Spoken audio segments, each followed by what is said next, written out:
the True Objective Podcast with Objectivist girl Lauren Rumpler and Liberty.me writer Calvin Thompson. The True Objective Podcast, dispelling myths about our society.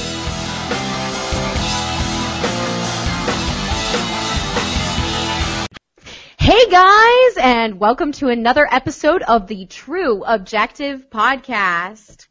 This week, we are bringing to you an episode called What is Love? And so we're going to be doing a 5-part series about all of this. And it's going to be really awesome, and we're going to discuss things like parental love and unconditional love and all kinds of different love. And so but today we're talking about marriage. What brings us together today. And so today we're going to talk about marriage and what is love? Yes. Baby, don't hurt me. Don't hurt me no more. Don't hurt yourself, Lauren. Let's go ahead and introduce everybody. So, we're going to start out with our guests, one or both of them. What is the status on our last one? Anyway, Laurel, why don't you introduce yourself? Hi, I'm Laurel. Lauren asked me to come join you guys, and having been married, I feel like I might have an interesting perspective on all of this, so I'm glad to be here. Thanks for having me. And what is your current situation now? I'm divorced. You're divorced? I'm divorced. Okay, are you seeing anybody right now? Are you monogamous? I am also... Just give us some flip notes. Calvin! What? Just give us the cliff notes. We don't want to hear the whole story. I want to hear all of it, girl. Tell me all of it. I am actually divorced, and I am currently engaged again. So and that's is it open or closed as a relationship? It is open on my side, and he is actually monogamous. So okay, very cool. So I'm actually in a similar situation. I am in I wouldn't call it an open relationship, but I am solo poly. I consider myself mostly solo poly, but I have decided to be with somebody more seriously, and he's monogamous, and that's going pretty well actually. And so he just kind of lets me be me, and I mean that's great when they let you be you, right, Laurel?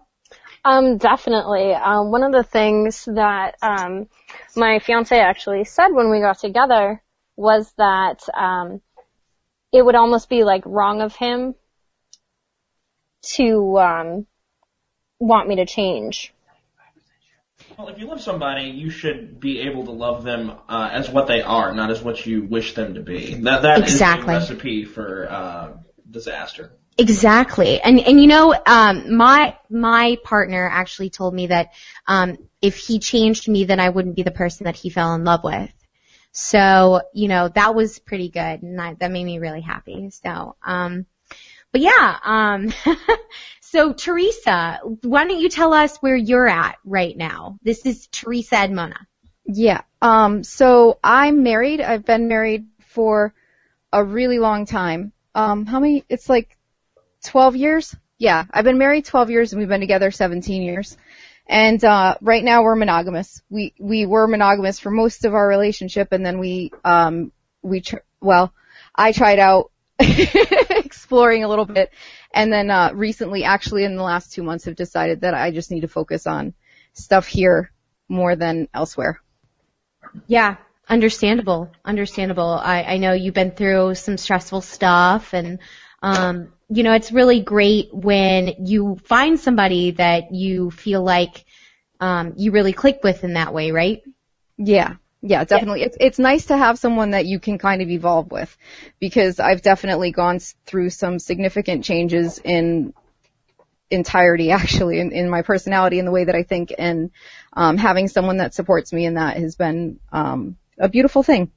Yeah, for me, I don't really consider myself either poly or monogamous. I more consider it situational. There are people that I can be monogamous with, and there are people that I can be polyamorous with. I was in a monogamous relationship for 5 years before I moved here, and it was extremely fulfilling, never wanted anything else. And he often would offer for me, because, I'd have my crushes on people, and we talk to each other about everything, and he'd just say, if you want to see somebody, that's cool. Like, wouldn't bother me at all, and that's great. So, where are you at, Calvin? Well, back in college, I dated casually, then got into a monogamous long-term relationship for about 5 years. It ended quite badly. I intended on taking 2 or 3 months to kind of put myself back together and enter back into the dating scene. But honestly, after a lot of soul searching, I decided that it's not really what I needed to be doing with my very limited time. And I haven't gone on a date in about 2 years. Understandable. Being single is a very freeing feeling. And actually, I feel like with polyamory, you kind of get the best of both worlds, because I don't really like feeling tied down and in a relationship, but at the same time, I like being with somebody. And so I feel like it really allows me to be both single and in a relationship at the same time. So it's nice. I get the freedom I need. And I'm sure you ladies understand that. Theresa, from your short time of being polyamorous, and Laurel, from your long-term time being polyamorous, you probably totally get where I'm coming from on that. Quite. Yeah, and I think we Very still much have so. that. I think it's sort of like there's relationships are a continuum, and you kind of go through, you are where you are in your relationship, I actually read an article last night about monogamy. It was called like the new monogamy. And it was talking about basically the idea that you could have a monogamous relationship where there were other people involved in it, but your primary, it was basically just another way of talking about polyamory without using the P word. Without using the P word, that's amazing. Oh, the P word and the L word. Ooh. Not the L word. Ooh. And today we're going to talk about the M word. So, Calvin, do you want to go ahead and tell us what our first, the M. Oh, Marriage. Oh, yes. Marriage. Dun, dun, dun. Oh, Calvin. Sorry, I'm a little stuffed up. I'm having a slight bit of trouble hearing, but yeah. Okay. Aww. Yeah, we can definitely talk about the M word. I have no qualms with that. Let's keep the M word out of this show. Okay, I'm cool with that. Why don't we do that? So what's our first discussion question? I guess my question is essentially this, is what value do you think marriage has in a culture that no longer needs to provide for children in that way? I mean, if you really go back far enough, the reason the institution of marriage first came into being is because the gestation period, basically pregnancy, that 9 months leaves a woman extremely vulnerable to predators, the elements. She's not able to provide as much food for herself or anything. And even into infancy and early childhood, when children breastfed a lot longer, women needed to consume a hell of a lot of food in order to keep up production. And so it was really just a beneficial economic arrangement if you go back far enough. My question is that now, since we have beautiful capitalism and are typically not on the run from saber-toothed tigers, what do you think has kept marriage going? What positive benefits do you think justify its existence today, or is it simply an outdated institution and just burned into our genetic memory? What do you think, Theresa? I think it's good to have an anchor sometimes, and that I don't necessarily think it needs to come with a certificate of governmental authority saying that, yes, this is a valid marriage. But I think that I've gained a lot by sticking through some really challenging times with Dave, and it's made it, and it kind of gives me a place to an anchor is really the best way to describe it. Almost like a safe harbor. Yeah, exactly. It's like I can be anywhere I am in the world, having anything go on, and I know that Dave is there, No, it's interesting that you say that, because when I hear anchor, I think of that big old piece of metal that keeps a boat from going anywhere. Yeah, but that piece of metal can be lifted up and you can steer on and go where you need to go. And when you get to a place you really want to stay, that anchor can go down and you can chill for a bit. Or if you need to be anchored down because there's a storm going on and the boat needs to be able to not capsize, well, then an anchor is really a good thing to have. See, I guess I'm with Calvin on this one. I hear anchor and I just, the fear just comes in me. And the problem. But that's a fear based on a perception of what that anchor is. Like, my marriage has been, something that would change, that if when I started and heard the word anchor, I would have had the same response. But in just kind of having the experiences I've had and making it through them and being able to still have that safe space, and that kind of, and know where I'm supposed to be going, that safe harbor is, that's been really important to me. Right, but do you ever feel like, because for me, I guess it all came down to, I was with someone for 5 years, and then I wanted to move here, and we had discussed getting married, but it turned out to be a great thing that we didn't do that, because I got to move here and pursue my dreams, and yes, we're best friends and I still love him, but I needed to do things for me. And do you ever feel like, like you can't, I don't know, actualize. That's actually going to be my next question. Yeah. For those of you who have been married or are married or whatever the case may be, do you feel like there's anything that you really wanted to do or experience that your marriage has caused you to miss out on? That's where I am. What do you ladies think? Laurel? Well, for me, I feel like, and kind of going back to that whole thing that Lauren said, they thought about getting married, and then, they still love each other and everything. When I was first married, looking back on it, I wish that we hadn't gotten married, because I felt like, again, that whole anchor that you're afraid of, I felt like it tied us down. It didn't necessarily anchor us, but it restricted us in some ways. Yeah. So I do kind of regret not having an open relationship at that point. I think it kind of prevented me from traveling. I think it's a lot harder, unless, you have a wide variety of skills. It's harder to take a family or a marriage on the road. And I got to travel a whole lot after my divorce was finalized. So, that's actually what destroyed my long-term relationship. Was we'd been planning for a while on moving out west. I went first because I was able to secure work, so the plan was just to move out to Colorado. I would certainly say that I make decisions differently based on his presence in my life. But if you want to know, the reality is that I would travel even if I was married, but having kids makes that a much bigger challenge. I'm not afraid to do things by myself, and Dave's not the kind of guy who's going to tell me that I can't do things by myself. Mm-hmm. So from that perspective, I actually did travel a lot for work. And that's not necessarily the kind of travel I would choose to do right now.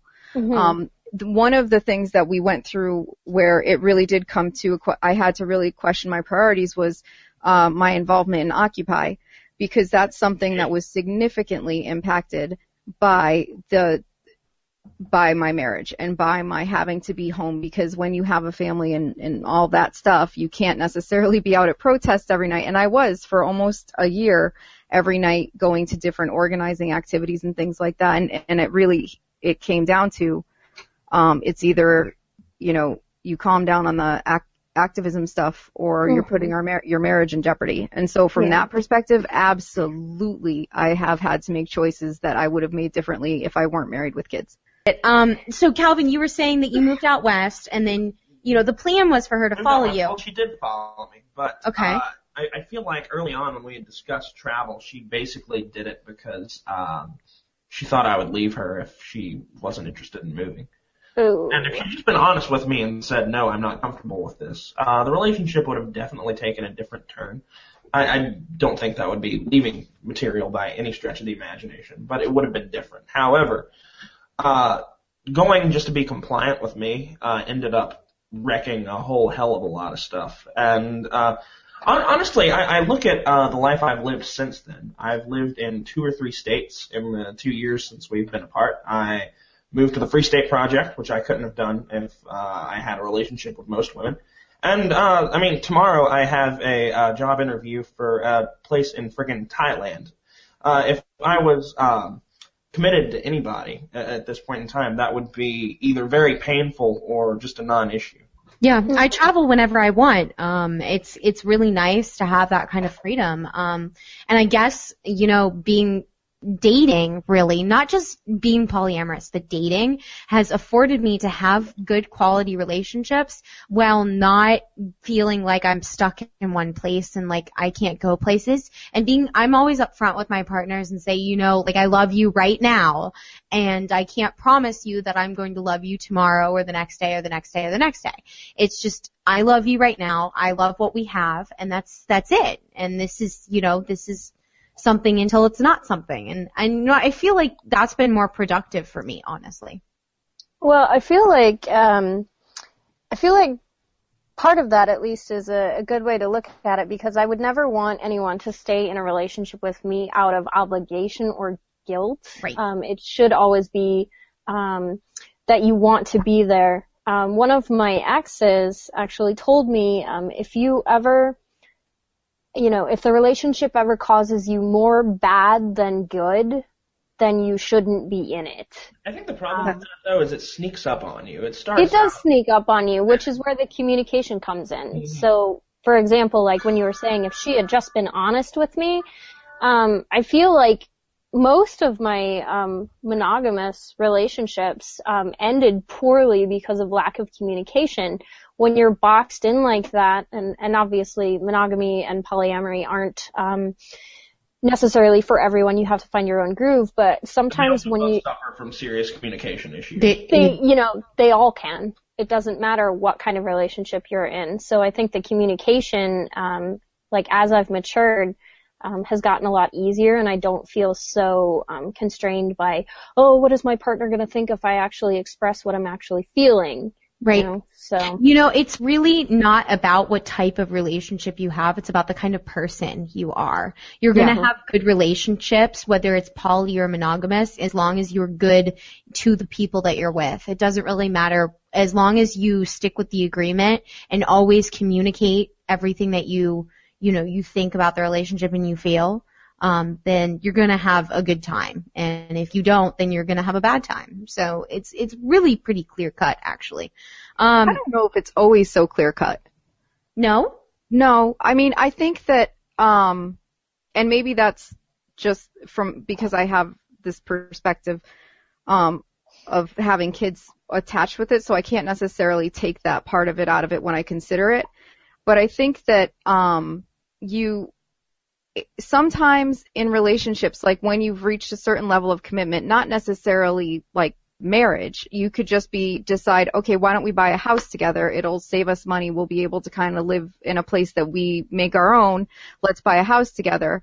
And then you're living together and things don't, and I think Calvin's kind of right. Sometimes things can sneak up on you, but you reach a point where you become invested in the person and in the life you've created together, as well as the relationship that you share. And so you might be it might not always be a good time, but if you decide that that's where you want to be and that's where your commitment lies, then, the communication is always going to be key, but I don't think it's always really all that easy to be open communicators. I think that that's not something that relationships are actually, nurtured to have in our general society. And I'm not talking about the free state, more free-thinking people who will allow themselves that thought process. But in society as a whole. Yeah. I mean, when I talk to people who are not I'm really glad to be in New Hampshire, because when I talk to people outside of New Hampshire and people from my home, they sometimes look at me as though I have two heads. And it's just because there's the things that I talk about with Dave, the kinds of conversations you have to have in a marriage in order to have any kind of outside influence in that way. Most people wouldn't be comfortable having that conversation. And the thought that I have that conversation just boggles their mind. Interesting. Theresa, you actually highlighted something that I was going to cover in a little bit, but now's as good as time as any. But it has to do with co-ownership of various things. It seems to me that marriage and co-ownership of a house, all your shit, as much as people seem to think that those just overlap completely, there's really no reason for that to be the case. Just from my personal experiences, it seems to me, I'm not pursuing anything right now, but that's not a rule. But one of the rules I have set up for myself is to never share your stuff with a significant other any more than you would just a friend. Because precisely for that reason, it opens communication. It allows people to be a lot more honest without fear of being displaced, of being homeless, of just losing some sentimental shit. It's funny because as I was saying that part about like you buy a house and things don't work out, I was thinking in the back of my head, but you could still maintain a good relationship with the person that you bought a house with if you maintained really open, honest communication. Well, open and kind communication. I don't think you always have to be honest. Like I think that sometimes you can keep things to yourself and that's okay too. But that you could manage that kind of a relationship. But again, like I always think of things like how are we as a society taught to do things, and it's not that level of conversation takes a really a huge amount of maturity. And a new couple is probably not going to have that amount of maturity. If that's something you want to very gradually build your way up to, that's one thing. But you see newly married couples making what I see is a serious mistake all the time. I do want to touch on something you said, Theresa, about the honesty, and I disagree. I think that honesty is the most important thing in a relationship. There is such a thing as being too honest. No, I really don't think that there is. There were people that used to hang out with Matthew and I when I was in my 5-year relationship that could not figure out why we had such a good relationship and why all of theirs were failing. And I had one of the best relationships ever because we were just so brutally honest with each other that there was no dishonesty whatsoever. Well, I'm not dishonest with Dave. I'm actually, it's kind of a problem that I tend to be really honest with everybody, and it is what it is. But what's happened as I've gotten along, as I've learned to communicate better with Dave, is that I've just learned that not everything's important to say. It's kind of something that I've learned in life, is that, just because I'm having a moment of something going on doesn't mean I have to share it. And though we have this relationship and it's ending and I'm going on a date, I'm not necessarily going to share that with you right now because there is no need to put that kind of hurt on you just because. That's the thing, Lauren, is you're not making a distinction between lying and simply not talking. No, but that's just the thing, is that when I go on a date, I come home and because I live with one of my partners, and when I get home, I tell him everything because we have that level of communication. That there's nothing that I don't tell him. I tell him as like how I feel, how excited I am, and he's excited for me. And that's just it, is like, I guess that I run my relationships very differently than other people. I don't have relationships with people that I can't be completely 100% straightforward and tell them exactly what I'm thinking all the time. And, and I realize there's a lot of people that wouldn't date me because of that, but, the people that do, I get along with really well, so. Well, again, that kind of touches, sorry, that kind of touches on the, I've been lurking here. Yeah. I kind of want to touch on that, actually, that whole, like, how, to you, the obviously honesty is a great thing, and how, you want to be brutally honest with everyone. But again, just like monogamy or polyamory, that doesn't always work, for everyone. And I'm not saying Fair enough. That they have to, lie to their partners. But, there are some things like what Theresa was saying. If she's having a moment, and the word that kept popping into my head was like a moment of annoyance or like something little. You don't have to tell your partner every single little thing that gets on your nerves. Like that's the difference that she's talking about. And, really, I think that's kind of what it comes down to. It's not so much about, lying to your partner or being brutally honest to your partner. It's more about picking your battles, is what I think. Yeah, and I just don't think that you have to be brutally honest. You have to be honest. I do think you have to be honest. I think not to be is a problem. But you can be thoughtfully honest and kindly honest and empathetically honest and really choose the way that you share your truth with your partners. Yeah, brutal I think is not a descriptor that I want in my relationship. Yeah. I think, well, I mean, I guess it depends on what you're into. Well, on what context, but I mean, if you want to be a Cantwell brutalist, then no. No, thanks. oh geez. But, no, I don't know if you heard any of this, Lauren, but we were kind of going back and forth about how you don't necessarily need to share every single little annoyance with your partner. There are some things that you can pick your battles, basically. Well, I mean, I pick my battles, but that's the thing is that when I'm annoyed with them, I'm just like, hey, you did this thing. Please don't do it again. That's it. And then, like, if they do it again, then I flip out. But, you know, I will always keep my cool no matter what they do because I just assume that the person that I'm dating doesn't mean to hurt me until they actually mean to hurt me. And I assume they mean to hurt me if they do it again. So I think I'm starting to understand a difference that I didn't before in marriage and dating. Interesting. I would love to hear this. I think that there is I'm trying to figure out how to put this into words. I think that there is a commitment level to marriage that you can't reach if everything is disposable. If all of your relationships are just like, as long as I love you and as long as things are going okay, this is going to work for us, leaves out such growth and such opportunity to kind of learn how to love people in very different ways that you learn with marriage. Essentially, marriage is continued by virtue of economic desperation. No, I think that's not even, not even remotely close to what I'm saying. Because I've never been in a situation, I think probably right now in my marriage is the time that we've been the most impacted economically by anything, really. But this is the best our marriage has ever been.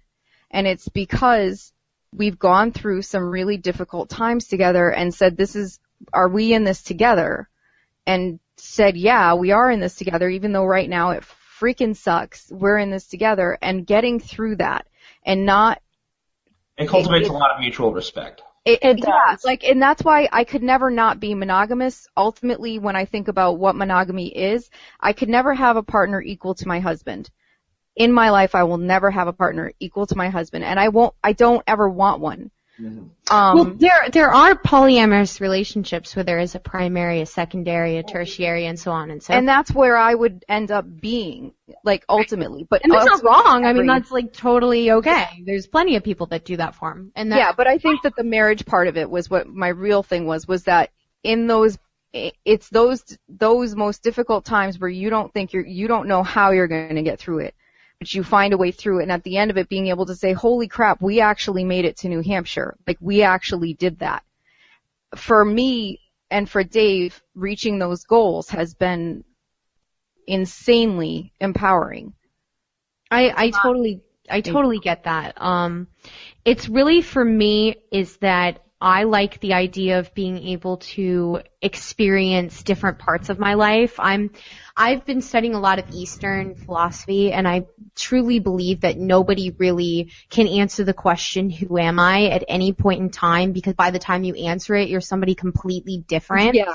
And so I don't truly believe that two people can grow together in a productive manner. I think that people need... a lot of two people can't grow together in a productive manner. And a lot of times, the folks who are very interested in getting married are the ones too immature for it to actually work. But that's not to say that... You know how he said a lot of times. It's especially those young couples right out of college or right out of high school that, it sounds romantic to get married. and, you know, they're not thinking about it rationally and whether they actually mix. And the ones that have only been dating for like a month or two and don't really know each other. I have a rule that if I'm going to marry anybody, and that's a far-fetched idea, is I have to live with them for 2 years and make sure that I can stand them. Oh, I'm nuts. Well, I was actually gonna add something there that I have heard the 2-year rule a lot, but when she said the thing about right out of college or high school, I was gonna be like, yeah, this guy. So Yeah, I was gonna do the same thing. yeah. Well, I mean, being divorced, that, you know, it wasn't so much like oh, this is romantic. It was more like a fuck you, mom kind of thing. Yeah. So, Where was I? So anyway, I don't know if you heard this or not, Lauren, but I got married right out of high school. So it wasn't so much this is so romantic, but a fuck you, mom kind of thing. It's like, don't tell me what to do. Yeah, because you were saying that you wished you hadn't done it. I really wish that we would have just like either stayed engaged or just dated long term, because I feel like it would have helped us grow as individuals without being like tied to this thing when we're like 18, 19 years old. So there is a level of maturity that I think is, you know, required for that type of relationship. Like as Theresa was saying, there is a level of commitment there, kind of almost a trial by fire. You don't know how you're going to handle something until you're there.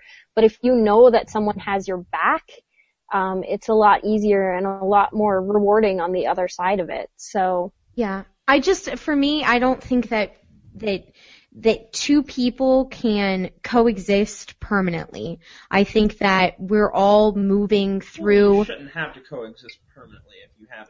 No, but we're be able to pursue your own interests, hobbies, and we're all moving through life and changing with every decision that we make. And when we're tied to another person, then we're changing based on our relationship with them. A lot of our changes are based on them, and I don't necessarily think that that's a positive thing.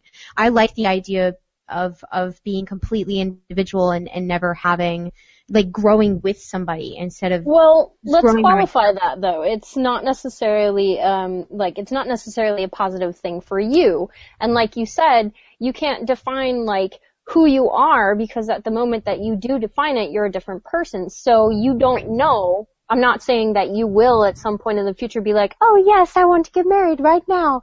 But, you know, you don't know. That's how it pops into your head, don't do it. Well, no, I'm not big into the marriage thing, so unlikely. Sorry, proceed, Laurel. Well, that's basically it for me. Just saying, like, not necessarily be like, well, you should think about it. I'm not gonna be like, you know, your grandmother who's like, hey, so any grandkids anytime soon? No, I'm not gonna be that person. But yeah, that would be my parents. Don't need. But you know, after my divorce, it was really nice being single. Like when the papers were all signed and they sent it to me, it was like, wow, I've never been single before. This is great. So, you know, it's nice to be on both sides of that. That being said, there's something to be said for marrying the right person. So like I'm all for that particular, and not the institution as we know it as a society. We're a bunch of libertarians. We're not talking about. We're a bunch of anarchists and libertarians here, but you know, the long-term commitment. I'm kind of all for that. It's very much tribal. It's very, it's home. It's like that anchor to me. But trying to think of where I was going with this. But you definitely need to, you know, have the right person by your side. Just because I was married to my first husband doesn't mean that it was going to be all, you know, they lived happily ever after kind of thing. No, that doesn't happen. So. Gosh, I don't know how I would choose one person in my life to like marry. That would be have a Heinlein, like a Robert Heinlein marriage. I actually was just reading that book a couple of weeks ago, and I have to say that the whole line marriage idea is pretty compelling. But what I was going to say was Wait, what is line marriage for people who don't know? Oh, Lord, I would need a diagram to draw that out. Basically, the idea is that it's a colony on the moon, a penal colony, so a lot more men are sentenced to prison than women, and therefore women can choose to be with essentially as many guys as they want. In most marriages, they have the divorce power because there are fewer of them, and therefore they have economic leverage. That being said, whatever you contribute to a marriage, and a land holding or any sort of co-ownership, the person you divorce takes their share back out, if that makes sense. It seems to be a very practical business relationship. It's open on the side. You can have sex with a lot more people than you're actually married to. But in any case, what I was going to say is it seems what everyone, Lauren excluded, of course, seems to sort of understand is that you can't look at marriage as two halves of a whole. You can't be the person's other half. You need to be two complete and actualized people before you tackle something of that magnitude. Myself, for instance, as I said, I'm not against marriage in general. It's just I am going to be a really cool person in like 10 years, and I don't want a lady friend to have to settle for the man I am now. Aw. Does that make sense? I was going to say cooler. Yeah. Never mind. Cooler than you are now. Anyway, sorry. It's one of those things where I'm figuring out who I need to be, and therefore I need to have that shit worked out before I start looking at long-term partnerships. I guess that's kind of how it's part of how I feel. I think that's a small part of it, but mostly it's just that. We know, Lauren. I think that Who are you? But I feel like I get more self-actualization by myself, and maybe that's just me. I don't know. I like being free. Asperger's is strong with this one. Theresa. Be nice. Theresa, what were you going to say? I find that, well, I have to be honest, I wasn't very self-actualized when I got married. I was a really immature little pain in the ass, to be honest with you. And I grew up while I was married, and I think that was like, it's not impossible to do it, but it makes it much more difficult. In part, though, it keeps you more honest if you've picked a partner who calls you on your crap, which I did.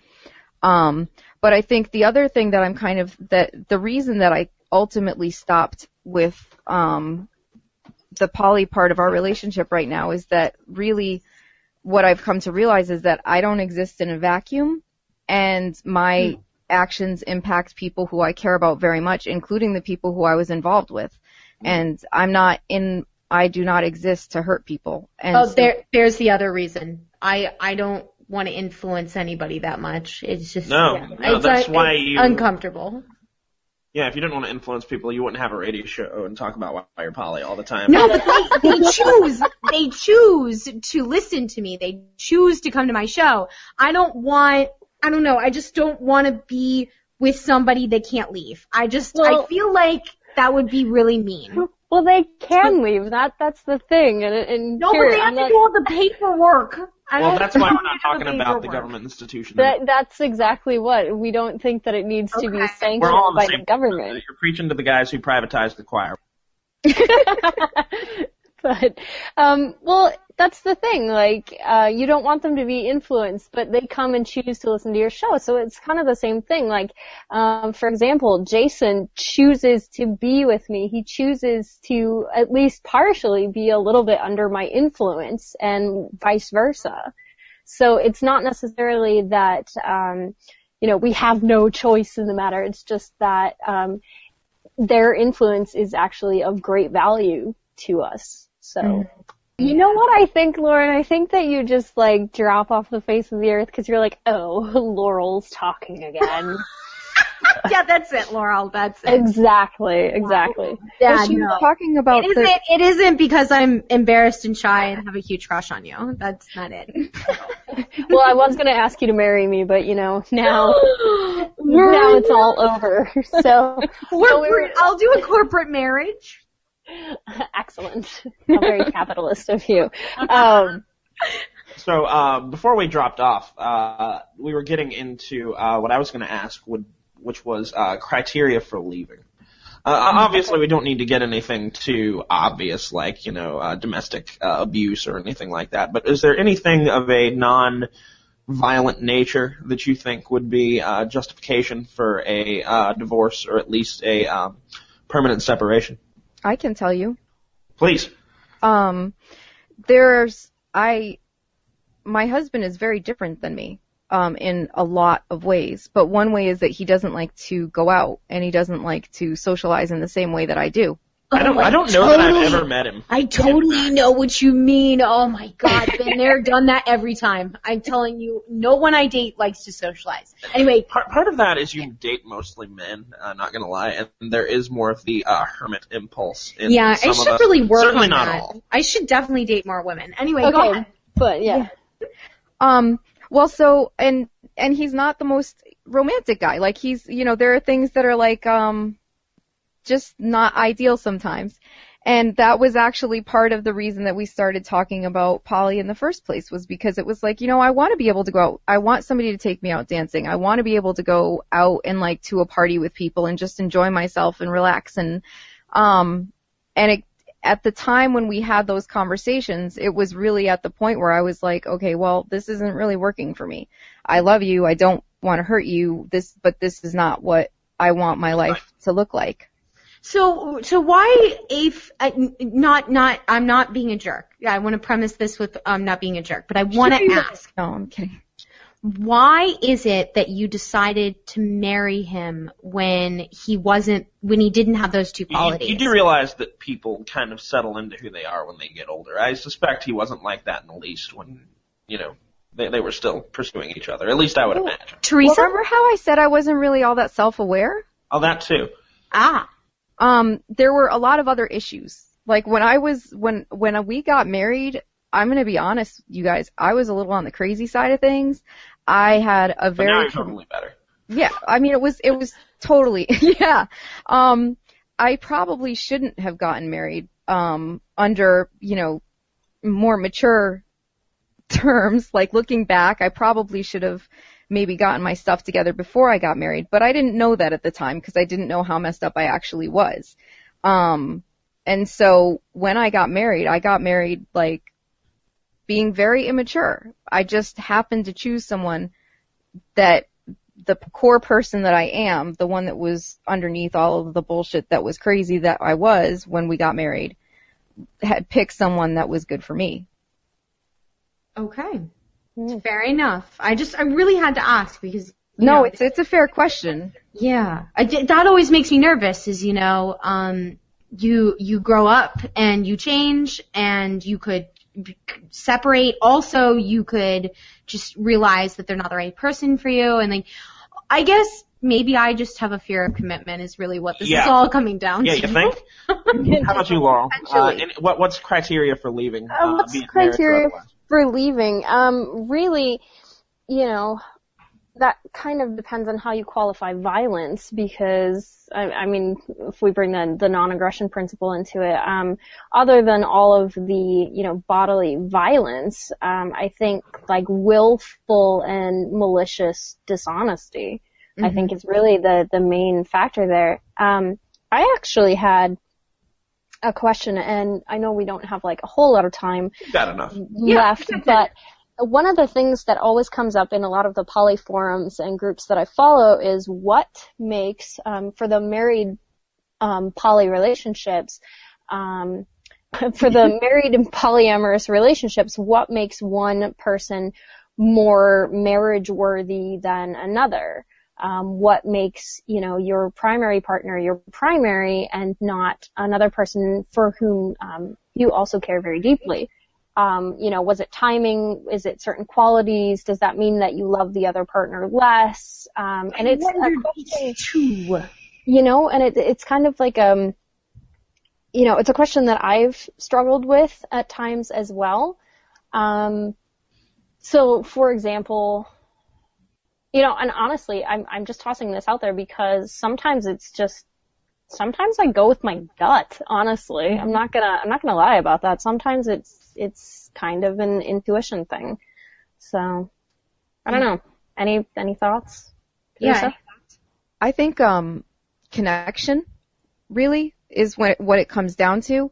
And like you would look at for me, I think it would be the first and primary thing is I could totally have a very passionate relationship with someone who was unstable. True. But I couldn't call that person my primary. Do you know what I couldn't call someone that I couldn't. Totally agree. So that would be like the very first thing that I would look at. That would almost, go ahead, sorry. Oh yeah. So, and then it would be, looking at the things that I have in common and like, who do I want to, if I'm going to go on a walk on a Sunday morning, who do I want to have with me on that walk? Mm-hmm. And trying to, find that person. But I don't think that, I know I can't answer that from my own perspective because when I got married, there was absolutely no chance that I ever thought I would ever be involved in anything outside of my husband and I. So there was no thought of, what a secondary. Yeah. No, I totally agree with you on you could be in a very, passionate relationship with someone that you would absolutely never form a household with. I've been there. I've done that. It's a lot of fun and you get a lot of enjoyment and fulfillment out of it. But at the end of the day, it's not your safe harbor. And, I know that, or at least I assume that Calvin and Lauren will again say well, you have to be self-actualized. You definitely do, but there is some comfort to be had in a steady partner, if not a marriage. So. Yeah, I would say if I were going to pick anybody to marry, it would not be the person I'm most passionately in love with. It would be the person that I have the best It'd be the sex person with with. the most money, wouldn't it? No, it wouldn't be any of those things. For me, it would be the person that at the end of the day, I sit down and I think to myself, God, this is my best friend in the world. I want to marry my best friend. If I'm gonna get married, it's gonna be the person that even when our sex life has died, I'm gonna be able to say to myself, this is still really fun because we like doing stuff together. We're crazy. He's my partner in crime. That's who I want to marry, my partner in crime. If I'm gonna do it, that's who I'm gonna marry. Someone that you could tell everything to. That Yes. You're confident. That I'm brutally honest with. That I can total jerk to and they'll totally get why. Well, I totally can be a jerk sometimes, but I hit the jackpot then, Lauren. Awesome. So Lauren, what about what I said to the others? What is leaving material? What's leaving material? I think that when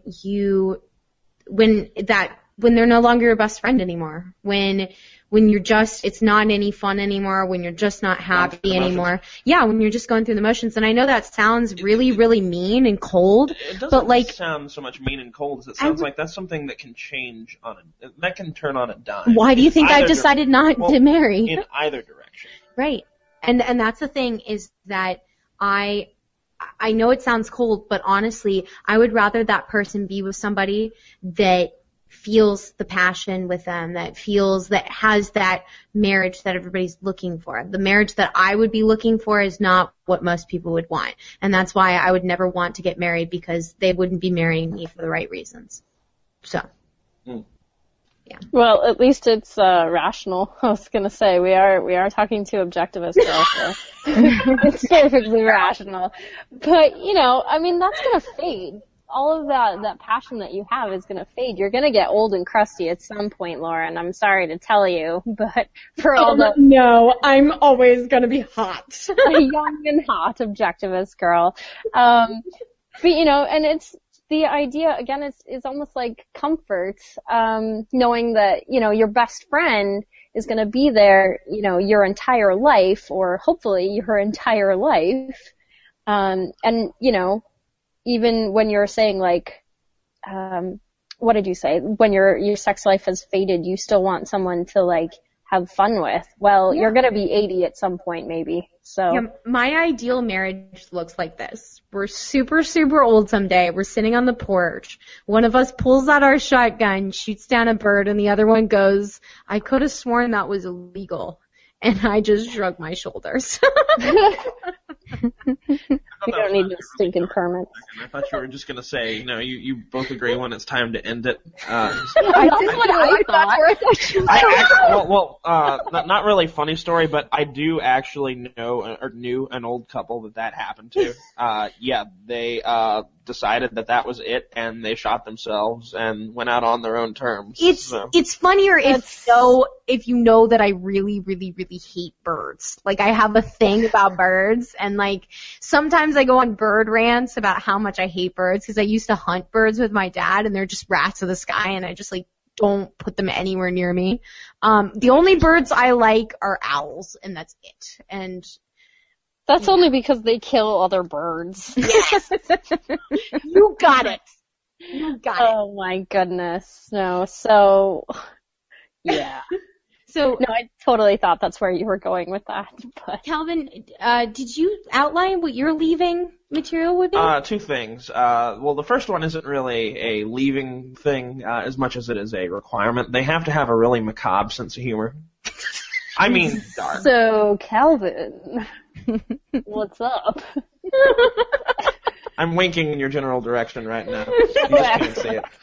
Okay, so, and then the other thing... Ooh, love on the What is Love show. The other thing is my urge to travel. I've been a leaf on the wind for 3 or 4 years now. Haven't been impaled by the Reavers yet, but there's still... I was going to say. The Reavers! But in any case, I am just not the sort of person to get tied down to a particular place.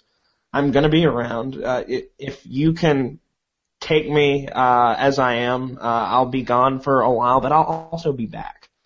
I just have the urge to explore, and I need somebody who is okay with that. Exactly. So that would be my biggest reason to leave, is if they require me to be sedentary for the rest of my life. Oh, I love that answer. That is such a great answer. It's quite simply not going to happen. It's not even that I would have anything against them. It's just that sort of person is not for me. Exactly. Well, that's actually part of the reason that I'm not marrying one of my other partners, because he's just a gypsy. Like, he moves around so much. Like, he just travels all the time.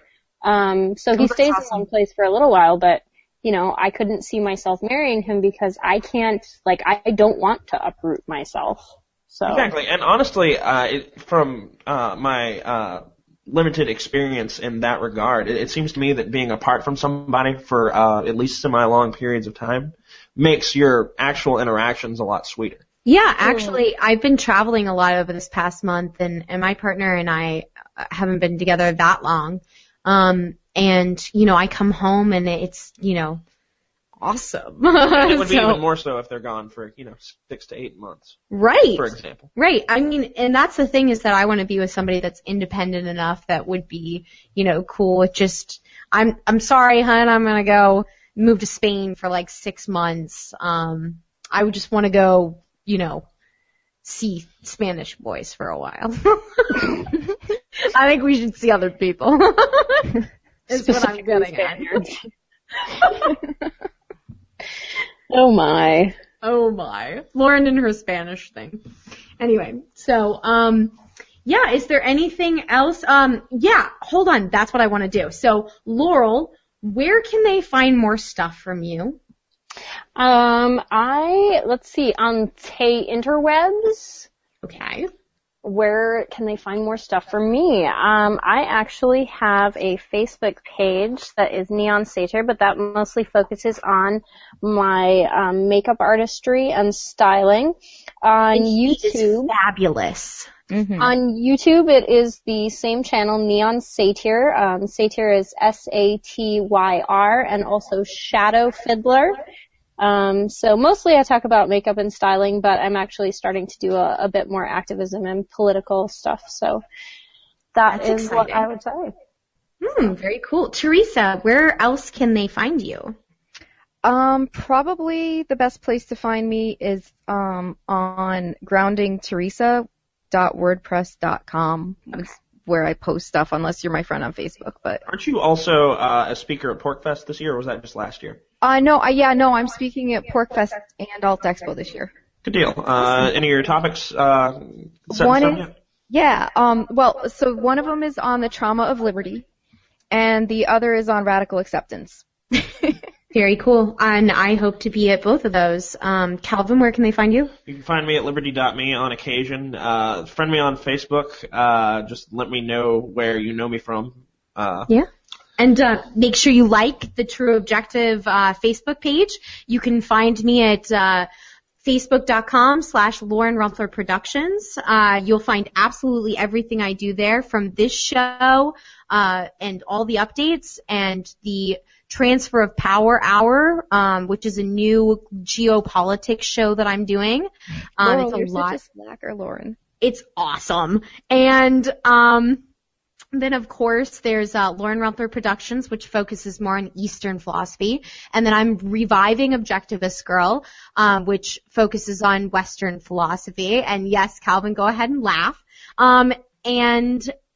Finally, you can check me out at PorkFest, or not PorkFest, I'm sorry, at Liberty Forum, where I will be doing a talk. Although she will be at PorkFest. I will be at PorkFest, but Come you may check not her want to out. try and approach me there. I'll be nervous. Because I'll be, 3 sheets to the wind. So anyway, at Liberty Forum, I'm giving a talk for the official Liberty Forum called the Tao of Anarchism, and I'll be talking about Eastern philosophy and why it is so important. And actually, I think it's more important than Western philosophy, but we'll see if anybody agrees. Taoism is not a philosophy as much as it is a philosopher's toolkit, and I'll just leave it at that. Okay. Well, anyway, and then, of course, I'm doing a polyamory panel and a secession panel at Alt Expo. So make sure you come and check that out, and check out Theresa. Make sure you check out Laurel's makeup, and of course, always read Calvin's blog because it is so enlightening. Okay, guys. So, that is the end of our show, and we'll be back next week to talk about all things related to unconditional love. So stay tuned, and remember, knowledge is not for all men, but for those who seek it, so keep seeking.